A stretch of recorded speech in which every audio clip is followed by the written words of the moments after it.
శ్రీకాకుళం జిల్లా హిరమండలం కూర్మ గ్రామం. శ్రీమొక్కలింగానికి 6 కిలోమీటర్ల దూరంలో ఉందండి. ఇక్కడ కనీసం ఇంటర్నెట్ కానీ, ఫోన్ కానీ, టీవీ గానీ, కరెంట్ కూడా లేదండి. అలాంటిది ఇక్కడ ప్రజలు ఎంత ఆనందంగా ఉంటున్నారో తెలుసా మీకు? నేనైతే చూసానండి. చాలా అంటే చాలా. అసలు వాళ్ళ పంటలు వాళ్ళే పండించుకుంటారు. వారి కూరగాయలు, వారి బట్టలు కూడా వారే తయారు చేసుకుంటూ ఉంటారు. సో, అలాంటి అంటే పురాతన కాలంలో ప్రజలు ఎలా ఉన్నారో ఇప్పుడు ప్రెజెంట్ ఇక్కడ అలా ఉంటున్నారండి.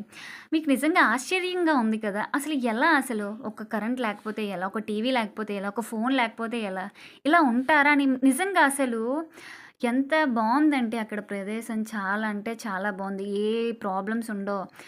చాలా హాయిగా, హ్యాపీగా ఎక్కువ ఆశపడరు. ఉన్నదాంతో తృప్తి చెందుతారు. చాలా అంటే చాలా బావుందనమాట. అక్కడ కొన్ని కుటుంబాలున్నాయండి. వాళ్ళకడిగి తెలుసుకుంటే అసలు ఎంత హ్యాపీగా ఉంటదో లైఫ్. ఏదైనా కష్టం ఉన్నా ఒకళ్ళతో ఒకళ్ళు మాట్లాడుకుంటారు. వాళ్ళు శ్రీకృష్ణుడిని పూజిస్తారండి. హరే కృష్ణ, హరే కృష్ణ, కృష్ణ కృష్ణ, హరే హరే